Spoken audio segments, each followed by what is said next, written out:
नमस्कार दोस्तों, आज मैं बात करने वाला हूँ सिम कार्ड स्वैपिंग होता क्या है। ठीक है ना, सिम कार्ड स्वैपिंग होती क्या है और किस तरीके से की जाती है। अगर सिम कार्ड स्वैपिंग हो जाए तो फिर इससे कैसे बचा जाए। ठीक है ना, सभी को पता है कि अभी फिलहाल डिजिटल ऑनलाइन चीज़ें सारी चीज़ें बहुत चल रही है। ठीक है ना, तो इसमें फ्रॉड होना भी नॉर्मल बात है। ठीक है ना, फ्रॉड होता ही होता है। कई सारे ठग ये हैकर ये सब बैठे रहते हैं जो नई नई तकनीक को निकाल लेते हैं फ्रॉड करने के लिए। ठीक है ना, और ये सभी को पता है, मुझे बार बार बताने की जरूरत नहीं है। मैंने पहले भी कई वीडियो में बताया। ठीक है ना, चाहे वो डोस हो, डीडोस हो, व्हाट्सएप OTP स्कैम हो या दूसरे स्कैम हो, फ्रॉड हो, मैं सब चीज़ों की जानकारी इस बार बता ही देता हूँ। ठीक है ना, क्योंकि हर चीज़ की शॉर्ट जानकारी हमारे पास होनी चाहिए, टेक्निकल जानकारी हमारे पास होनी चाहिए। भले ही वो छोटी जानकारी हो लेकिन शॉर्ट जानकारी अपने पास रखना चाहिए। बाकी जो नई चीज़ें लॉन्च होती है, जितनी और चीज़ें होती है, फ़ोन होते हैं, इन सब की जानकारी भी हमारे पास होनी ज़रूरी है। तो जो सिम कार्ड स्वैपिंग होती है, इसके नाम से पता लगता है कि आखिर ये क्या चीज़ है।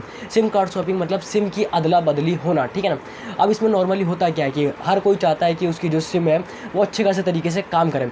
इसमें करते क्या, जो ये चीज़ें फ्रॉड करते हैं या हैकर कह लो या ठग कह लो, जो भी जो होते हैं ये लोग, वो सिम कार्ड को बदल देते हैं या फिर उसी नाम से दूसरी सिम को निकलवा लेते हैं। ठीक है, सभी को पता है कि नॉर्मल जितनी भी चीज़ें होती है वो अपने फ़ोन में नॉर्मल हर कोई जो है अपने बैंक डिटेल, पैन कार्ड, ये सारी चीज़ों को रखते हैं या फिर उनका जो फ़ोन नंबर है वो आधार कार्ड से लिंक होता है, बैंक अकाउंट से लिंक होता है। और ये नॉर्मल बात है, सबका लिंक होता ही होता है। ठीक है ना, किसी भी बैंक अकाउंट से या फिर आधार कार्ड से लिंक होता है नंबर। ठीक है, अब ये लोग करते हैं कि नॉर्मली कुछ ऑफर बताने के लिए कहीं से भी आपका नंबर निकाल लेते हैं, क्योंकि इन लोग को हर चीज़ की जानकारी होती है। ये पूरे नेट पे इधर उधर छानबीन करते रहते हैं। ठीक है ना, उसके बाद ये करते हैं कि किसी का नंबर निकाला किसी यूज़र का। ठीक है, ऐसा नहीं कि किसी को भी कर लेते हैं, जिसकी जानकारी उनके पास है, जिनकी बैंक डिटेल उनके पास है, वो भी बताऊंगा कि किस तरीके से लोग करते हैं। ठीक है ना, जिनकी बैंक डिटेल उनके पास है या फिर पूरी तरीके से वो तैयार है, उसी यूज़र को वो नंबर निकाल के उसको कॉल करते हैं, अलग अलग ऑफर बताते हैं कि सिम कार्ड आपकी अपडेट करानी है, कुछ नया ऑफर आया है या इंटरनेट की स्पीड बढ़ जाएगी या फिर कॉल ड्रॉप की सुविधा मिल जाएगी, तो आप अपडेट करा लीजिए अपनी सिम को, नहीं तो हम ही कर देंगे घर बैठे बैठे। ठीक है,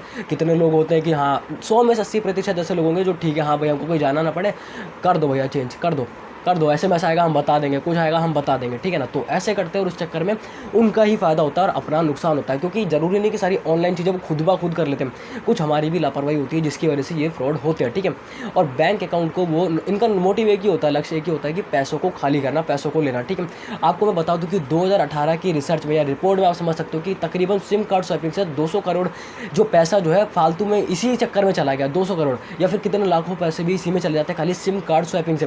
ये लोग फ़ोन करते हैं, हाँ बोलते हैं कि मैंने जैसा बताया कि अपडेट कराना है। ठीक है, या फिर इंटरनेट की स्पीड बढ़ जाएगी, तो आपको करना ये है कि हमको जो है अपना चेंज करा लीजिए, हम करके दे देंगे। ठीक है, हम लोग करते क्या कि ठीक है कर दीजिए। इसके बाद फिर होता क्या है कि वो SMS आता है या फिर आपका सिम कार्ड का नंबर मांगता है, क्योंकि सिम कार्ड का नंबर भी होता है। ठीक है ना, उसके बाद फिर वो 1 या 2 नंबर कुछ बटन दबाने के लिए बोलते हैं, जिससे होता है कि उनको ऑथेंटिकेशन उनका पूरा हो जाता है। ठीक है ना, प्रमाणीकरण पूरा हो जाता है। ठीक है, जिससे वो करते क्या कि नया जो एक सिम कार्ड होता है उसको निकलवा लेते हैं आपके नाम पर। ठीक है, अब होता क्या है कि जो सिम कार्ड नया इशू होता है, सिम कार्ड नया आता है, उसके बाद आपकी सिम कार्ड की जो है बंद हो जाती है और उसका नेटवर्क जाने लगता है, मतलब जिसके साथ भी होता है उसका सिम कार्ड का नेटवर्क जाने लगता है। ठीक है, जब नेटवर्क खत्म हो जाता है, ठीक है, उसके बाद जैसे ही आपके फ़ोन से सिम का नेटवर्क गया, उनके फ़ोन्स का जो है सिम का नेटवर्क आ गया।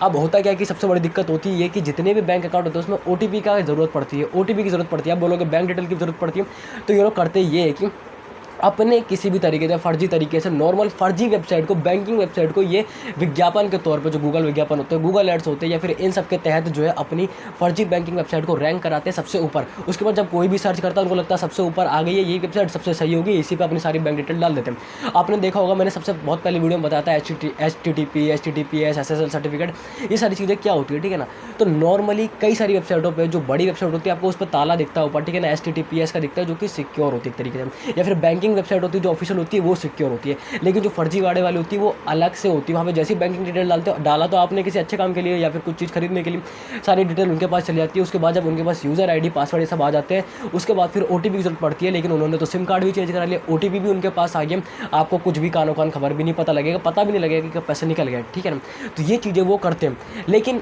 सबसे पहले अगर जब वो सिम को चेंज कराते हैं और आपकी सिम बंद होने वाली होती है, तो उसके बाद वो बहुत सारी कॉल करते हैं जिससे क्या परेशान होकर, या फिर SMS करते हैं जिससे क्या परेशान होकर अपने फ़ोन को बंद कर दो। और वो यही चाहते हैं कि उसके बाद किसी भी वो अगर जैसे 4 घंटे, कम से कम 4-5 घंटे लगते हैं किसी सिम को एक्टिवेट होने में, और जैसे आप अपना फ़ोन बंद कर दोगे तो कोई अलर्ट मैसेज आएगा नहीं, किसी बैंक की तरफ से कोई अलर्ट मैसेज आएगा नहीं, सिम कार्ड प्रोवाइडर की तरफ से। ठीक है ना, सर्विस प्रोवाइडर की तरफ से कि आपका सिम बंद हो रहा है, आपका फ़ोन तो बंद है, तो इसलिए फ़ोन को बंद नहीं करना चाहिए। ठीक है ना, ऐसी चीज़ों में या फिर आपके फ़ोन में नेटवर्क नहीं आ रहा है, 4-5 घंटे हो गए, कोई कॉल नहीं आ रहा है, मैसेज नहीं आ रहा है, तो भी सिम कार्ड स्वैपिंग हो सकती है आपके साथ। ठीक है ना, या फिर हो सकता है कि कोई बाहर नेटवर्क में प्रॉब्लम हो गई, मेंटेनेंस का काम चल रहा हो, नेटवर्क में दिक्कत आती है, अगर फिर भी नहीं है तो सिम कार्ड स्वैपिंग हो गई है। ठीक है, और एक ही मोटिव है जैसे मैंने बताया कि पैसों को निकालना। ठीक है। और ये सारी चीज़ों की शॉर्ट जानकारी होनी बहुत ज़्यादा ज़रूरी है, क्योंकि उस टाइम पता लगता नहीं और पैसे सबके लिए बहुत ज़्यादा ज़रूरी है नॉर्मली। और खाली पैसे नहीं, काफ़ी सारी डिटेल आपकी जो है अकाउंट बैंक खाली अकाउंट फ़ोन नंबर से जो है जुड़ी होती है, वो सारी चीज़ें कर लेते हैं OTP के तहत ही, ठीक है ना, हमारी लापरवाही की वजह से कुछ ना कुछ।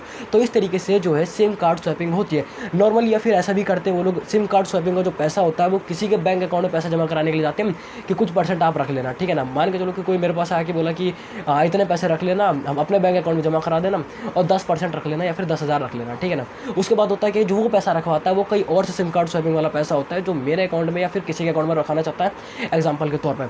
उसके बाद फिर होता है क्या कि वो जिसके अकाउंट में रखा है वो भी आ जाता है फिर उसमें कि फ्रॉड वाले उसमें कि अपराधी के तहत आ जाता है कि हाँ दूसरे का पैसा रखा है। तो ये एक बहुत बड़ा क्राइम होता है, ठीक है ना। इसके बारे में हमको जानकारी होनी चाहिए। अब सवाल आता है कि अगर हो तो कैसे बचे। जैसे मैंने आपको बताया कि अगर ये नेटवर्क ये सब नहीं आता है, ठीक है, तो अपने कार्ड को आपको जो है वो रखना है, अपने फ़ोन को स्विच ऑफ नहीं करना, बंद नहीं करना, चाहे कितने भी फ़ोन आए कितने मैसेज आए बंद नहीं करना, ठीक है। आपको अलर्ट मैसेज मिलता रहेगा। अपने बैंक अकाउंट में आपको नंबर के साथ साथ ईमेल आईडी को भी जोड़ के रखना है, ठीक है। एक कदम आगे चलना है। ईमेल आईडी इसलिए कि अगर फ़ोन नंबर जैसे जाता है तो आपकी ईमेल आईडी पे जो है लिंक हो जाए, ठीक है ना, मतलब आपको आते रहे मैसेज आते रहे कि हाँ अलर्ट मैसेज आते रहे। तीसरा कि अगर आपका सिम कार्ड स्वैपिंग होती है तो आपको सर्विस प्रोवाइडर के पास जाना पड़ता है, ठीक है, अपने उसको बंद कराना पड़ता है, ठीक है ना, बंद करानी पड़ेगी सिम को और अपने नाम से दोबारा से चालू करानी पड़ेगी। और चौथा काम आप ये कर सकते हो कि बैंक अकाउंट में जाके अपने बैंक को होल्ड करा सकते हो जिससे कि कोई पैसा ना निकाल पाए कुछ तरीके। या फिर कभी फ़ोन आता तो नॉर्मली डिटेल देनी ही नहीं है सबसे पहली बात तो, ठीक है ना। चेक करना बहुत ज़रूरी है आजकल, ठीक है, नहीं तो कहीं ना कहीं ये लिंक वो लिंक इधर उधर फर्जी बाड़ा इतनी ज़्यादा चीज़ें होती है ना कि पता भी नहीं लगता है। कितनी बार तो जानते हुए चीज़ों को भी गलती हो जाती है। तो इतना ही था ये सिम कार्ड स्वैपिंग को लेकर कि आखिर क्या होती है, किस तरीके से की जाती है और किस तरीके से बचा जा सकता है इससे, ठीक है। तो फिलहाल इस वीडियो में इतना, तो उम्मीद करता हूँ जरूर काम की लगेगी और कुछ जानकारी आपको जरूर मिली होगी। बाकी आपसे मिलेंगे एक नई वीडियो में एक नई जानकारी से, तब तक के लिए जय हिंद, वंदे मातरम।